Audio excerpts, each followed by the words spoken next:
Hey guys, it's day 11. Today's going to be a pretty short day. Should be a pretty nice little assignment for many of you. I'm not feeling very well. I haven't been feeling well for the last 24 hours. And so it's also Thursday. Let's have a nice short assignment for tonight, and we'll lead that into the weekend and get back together on Monday ready to go to finish this section. Today we're going to be talking about polynomials. Polynomials are your basic building block equations for a lot of mathematics. They're the most useful and versatile at the simplistic level. And so we've actually dealt with polynomials already a little bit. Anytime you see a linear equation, it is a polynomial. Anytime you see a quadratic equation, it is a polynomial. A cubic equation is a polynomial. And so we're going to start by looking at the standard definition of a polynomial, how to identify it, and what terms we use to talk about it. We're then going to talk about basic polynomial arithmetic, which is how you add, subtract, and multiply polynomials, with the hope of eventually dividing those and looking at some formulas for them next time. So let's go ahead and get started. Okay, let's start by talking about what exactly is a polynomial. Now, a polynomial is a basic building block function. What that means is, instead of viewing a polynomial in terms of like x's and y's, it's best to view a polynomial in its definition. So a polynomial is any expression that has the following written form: a sub n x to the n power plus a sub n minus 1 x to the n minus 1 plus, repeat the pattern until you get down to the n, a to the first, the first a, x to the first power plus a naught. What this means is you're going to have a collection of x's to powers that are all going to have coefficients out front. So in this case, a sub n and all the other a sub n's are just numbers. Okay? And in this case, n is, in the naturals. This has to be the case in order to be a polynomial. So common polynomial examples, it would be like 3x minus 4. In this case, this is a function where you have the a1 would be 3, x the first would be x, and a0 would be minus 4, or negative 4. And this is an example of a polynomial. Similarly, x cubed minus 2x plus 1. X cubed would be an ax sub 3 with the third power, and then you'd skip over the middle one because it'd have an a of 0, and then you have 2x plus 1. And so this represents a polynomial expression. Each of these is slightly different. It has, different ways it looks on a graph, but because they're polynomials, they share certain properties. And because they're polynomials, they share ways we can talk about them. Let's talk about the first big thing that a polynomial really cares about: a degree. The degree represents the combined highest individual power of a polynomial. So, if you look at these two examples, this first one we would say has degree 1. Why does it have degree 1? Well, the highest individual power is this x to the first power. Note when we talk about the individual power, we were referring to the x's. In other words, it's the highest n in our list. So in this case, we have x cubed minus 2x plus 1. We would say this has degree 3. Now, if I was to write a third example here, let's say I write out a quadratic, something like 2 cubed x squared plus 4x minus 1. It looks weird to write it this way, but I want to make sure you use it to illustrate a point. In this case, the cube doesn't matter because we're talking about powers of x. And so the highest of the three, this has an x squared, this has an x, this has no x. So we'd say this has degree of 2. Because it is the highest possible power of the x's in this function. The reason why we have to talk about the highest, not the first, is because it is possible when looking at these functions to write them out of order. So for example, if we were to write something like x minus 2x to the fourth plus 3x squared and asked what the degree was, the degree for this one would be degree 4. Why is degree 4? Because of the 3 powers of x, the 4 is the highest one. Furthermore, so that's one thing to note. If they're out of order, this is a big thing to check. You have to check to make sure you're using the highest power as your degree. Next, it could be that maybe they're not written as a polynomial. If I have something like x times x minus 2, this statement I cannot determine the degree of. Okay? So if it is unsimplified,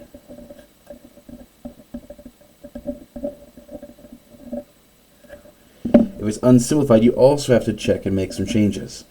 So for example, in this case, I cannot tell the degree until I distribute. Take x times x and get x squared. Take x times negative 2 and get negative 2x. Now I could say this has a degree of 2. You have to take the time. If it's out of order, you need to determine what the correct degree is. If it is not simplified, you have to simplify it and then determine what the correct degree is. It will always be the highest variable power. Now, because this is algebra, and we start to see this possibility more and more, if, for example, there is more than one variable, like if you have x, y, plus 2x plus 1, this is why you'll notice it's combined highest individual power. It's individual because what we're meaning is individual terms, what we're going to call them in a second. And so this has a value of 1 for its power. This has a value for 1 for its power. So its combined power is 2. This would have a power of 1, and this would actually have a power of 0. And so if it asked what the degree of this function was, we would call it also a degree 2. Because its combined largest power is 2. If we look at one more, let's call it an extreme example here. You have to note that this can happen multiple ways. When you distribute, you may have to do some fixes. It may end up being out of order. If I have something like x squared y plus 2xy z cubed minus 4x to the 6th, if I want to determine what the degree of this expression is, I have to look at the combined powers. This is a 2 and a 1 for a total of 3. This is a 1, a 1, and a 3 for a total of 5. This has a 6, so that would make this degree 6. It is the highest combined power in our function. So that's how we define a polynomial. That's the first way we define it. So when we talk about defining a polynomial or naming a polynomial, the first way we do it is by using the degree. Similarly, there is a second way to talk about polynomials, because here's the thing that makes polynomials interesting. All degree 2's have similar properties, even though they might look very different. They will have very similar properties. All degree 6's have similar properties. All degree 4's have similar properties. All degree 3's, all degree 1's have similar properties.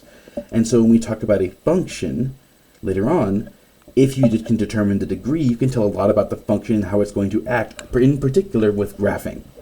Because all degree 2's have similar graphing properties. All degree 4's have similar graphing properties. All degree 6's have similar graphing properties. And if you can determine those quickly and efficiently, it can help you to be able to graph them easier without needing a calculator.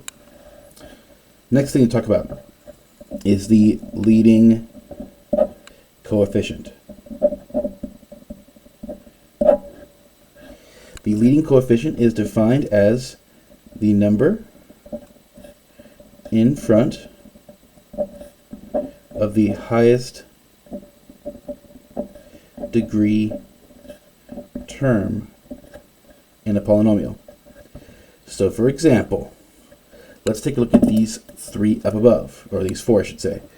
Okay, for this one, in this example we have 3 pieces, x, negative 2x to the 4th, and 3x squared. We refer to these as terms. Terms in algebra is defined as variables or constants, or the combination of the two, separated by addition or subtraction. And so in this example, you can see we have 1, 2, 3 terms. In this example, we have 2 terms. You have to simplify first before you can answer that part. And this one we have 3 terms, and this one we have 3 terms. And so the leading coefficient is the number in front of the highest degree term. So if I come over here, I'm going to abbreviate this as LC for leading coefficient. If I look at these individuals, let's do them one at a time. This one, the highest degree is a degree of 4, which means my leading coefficient is -2, because it is the number that exists in front of the highest degreed term. So x to the 4th is the highest degree, which means our -2 is our leading coefficient. And here, we have a leading coefficient of 1. Remember, if there is not a number, we would assume that number is a 1. Next, we look here. These two are combined to make our leading coefficient. So again, we want to know what's the number in front. The highest value in front is a 1 because there's no number there. Remember, the best way to think about this, to remember this fact, is ask how many of them are there. How many x squareds are there? Well, there's 1 x squared. How many xy's are there? Well, there's a single xy in my equation. In here, you can see how there's 3 different terms, but again, we're only concerned with the highest one. So for this one, it'd be -4. When they're written out like these ones, we can answer that same question. The leading coefficient for this one would be a 3. The leading coefficient for this one would be a 1. Leading coefficient for this one would either be 2 to the 3rd, or we'd probably write 8 because we want to simplify it. And so you can see, here's the thing again.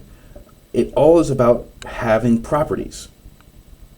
All polynomials that have specific leading coefficients act the same way.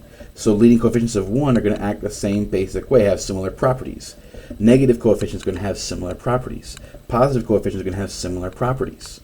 And so if you can spot the leading coefficient, you can again tell more detailed information about how this function is going to act. Which again, if we're going to be graphing, which is our big step to finish this year, will be this summer, is to get that step down. If we're going to be graphing these, you have to be able to recognize the degree and leading coefficient. Last way to talk about a polynomial is to talk about its terms. Now, there are some fancy terminologies here that are not really that important. The leading term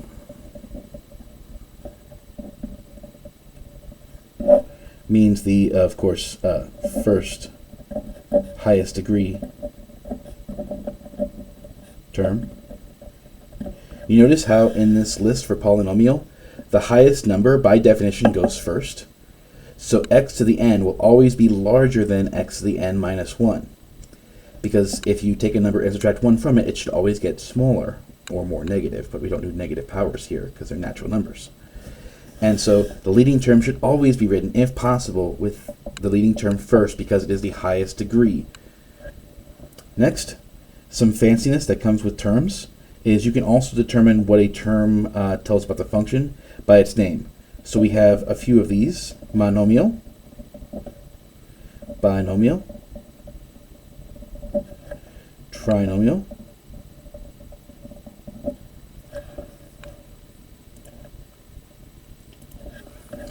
and we have quartic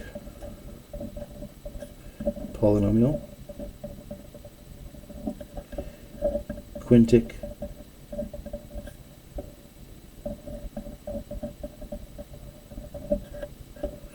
okay, so a monomial means it is a polynomial first, but it has one term.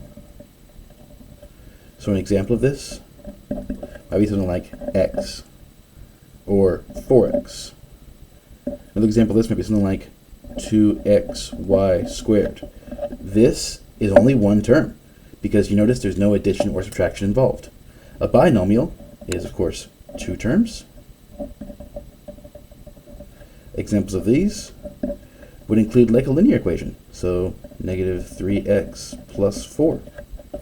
So there's 2 terms. The negative 3x is our first term, Notice it's got a variable and a constant, and the plus 4 is our second term, separated by either addition or subtraction. Similarly, you might have something like 5x cubed minus 4x squared. These are also two terms, again, separated by either addition or subtraction.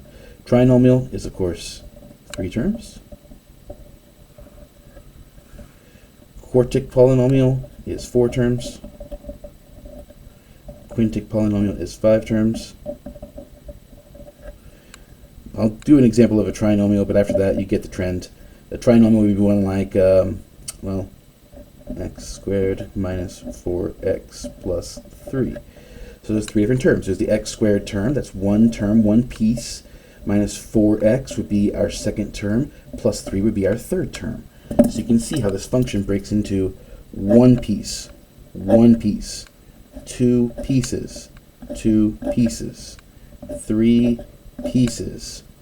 Or if you wanted to add in more variables, you could do something like x to the 5th y squared plus z to the 4th minus 71x cubed yz. Like, the fact that this gets more complicated doesn't change the fact that there are 3 parts. First piece plus second piece minus third piece. So it's a trinomial.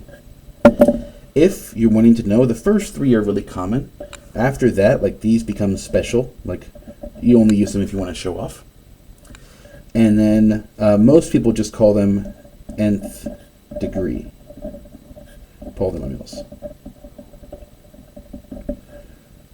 Or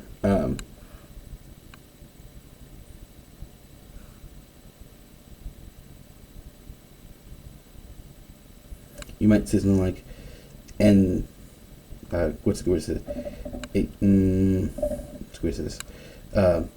Let's Q. I like Q. Q termed. So if it's like 5 terms, you can't remember quintic, you would say it's a 5-term polynomial. If it's 23 terms for some reason, you got a massive equation, right? Well, then you would say it's a 23-termed polynomial. And again, these terminologies all interact together. They're designed to fit together. They're designed such that when you look at them, all degree 3s, all degree 3s that have a similar number of terms, so degree 3 that is also a trinomial will act the same way as other degree 3 trinomials. And so we refer to this as the naming or nomenclature, if you want to get the technical term, of a function or of a polynomial. It represents the degree and number of terms of a polynomial. So if a question ever asks you to name a polynomial, it doesn't mean call it Bob or Jose or Vladimir. It doesn't matter. That's not what they're talking about. What they're referring to is define it using the degree and the number of terms. So for example, if I asked you to name the function, let's use this one right here, x to the 5th y squared plus z to the 4th minus 71 x cubed yz. In order to name this function, we need to be able to define 2 parts of this. We need to be able to define what the degree is. So in this case, I have to look at my degree. My degree for these 2 would be a combined 7. The degree for this one would be a 4. The degree for this one would be a 5. So this would be a 7th degree.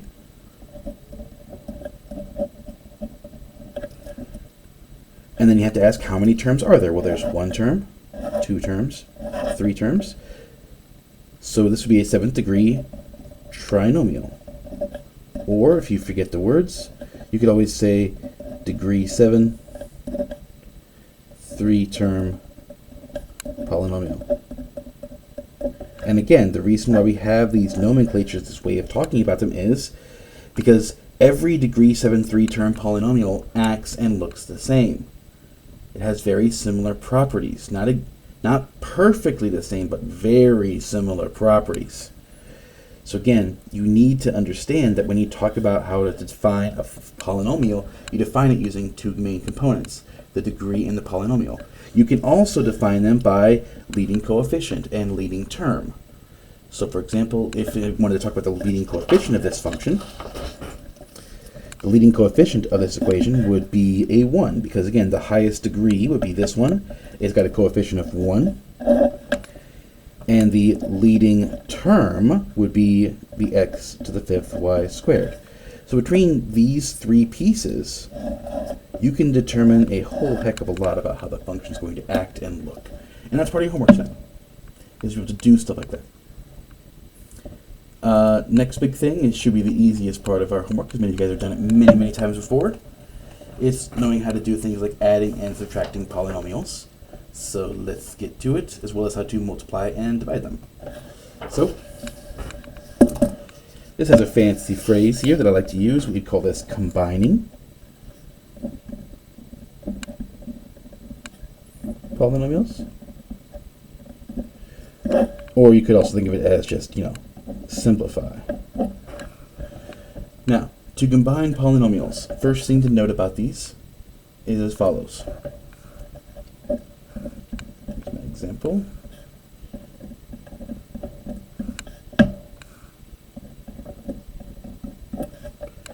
Plus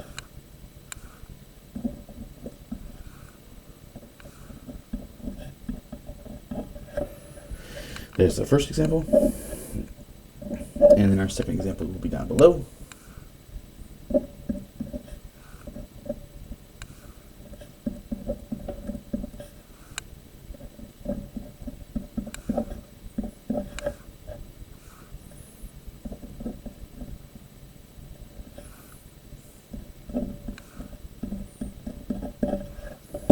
Okay, when combining polynomials together, the first big thing to note is that when you combine them, you can only combine them if they have the same degree and individual variable power. That's a big detail. Okay, you cannot, for example, combine these two together, because this is x to the third, this is x squared. They have a different degree, so we cannot combine them together. Think about it this way. If you tried to use the distributive property in reverse to try to factor it, when you factored, they wouldn't come together either. And so the best ways to use these combinings is by simply distributing if necessary. So I take this plus sign and distribute it. So plus goes to here, plus goes to here, plus goes to here. Now a plus sign doesn't do anything to a polynomial. So if this is already 2x cubed plus 5x squared minus x plus 1, this is already 2x squared, which means it's already positive, so this becomes plus 2x squared. Then you add a negative 3x, which is just minus 3x. Then you add a negative 4, which is minus 4. Now, when we solve this, we have to combine only like terms. So if there's no other x cubes, then it's going to stay 2x cubed. If, however, there are other terms that match it, like here we have a positive 5x squared and a positive 2x squared, we add those together. We have 5x squareds and another 2x squareds for a total of 7x squareds. Notice when we add or subtract, the degree does not change.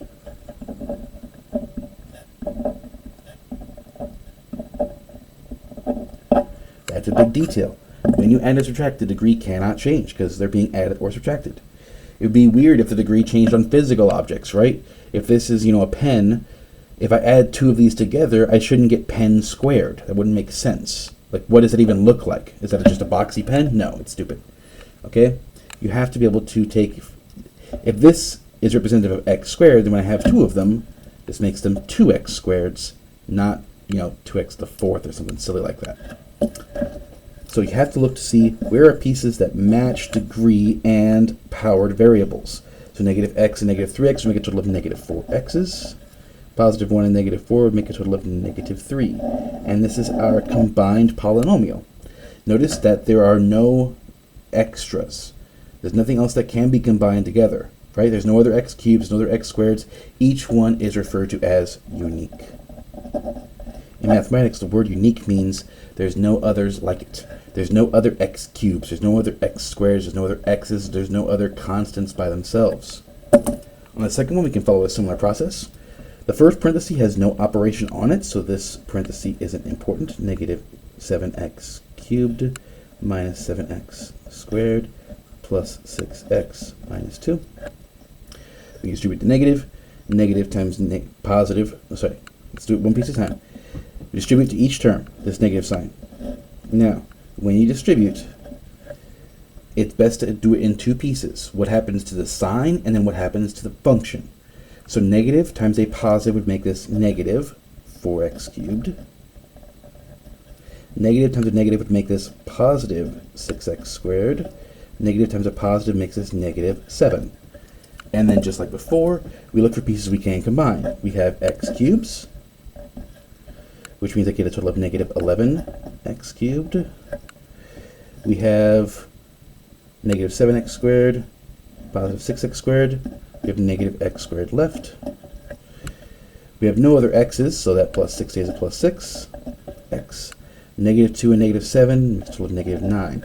And if you're struggling to get that last piece, remember, when you put these together, like negative 7x cubed combined with negative 4x cubed, one of the ways you can do that is by factoring.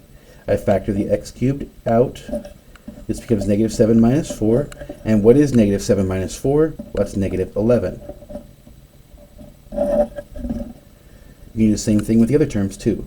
Negative 7x squared plus 6x squared. Factor the x squared out, leaving negative 7 plus 6. Negative 7 plus 6 is negative 1 x squared, or just negative x squared as is commonly written.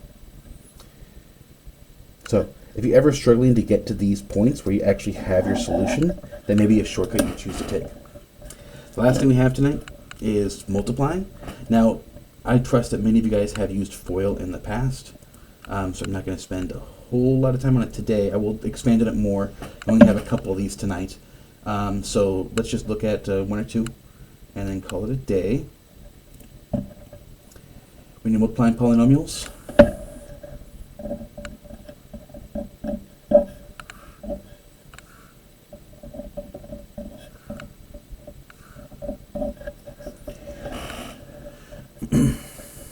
some people use it using the box method, which I think is neat. That's not how I learned it, but you know, to each their own.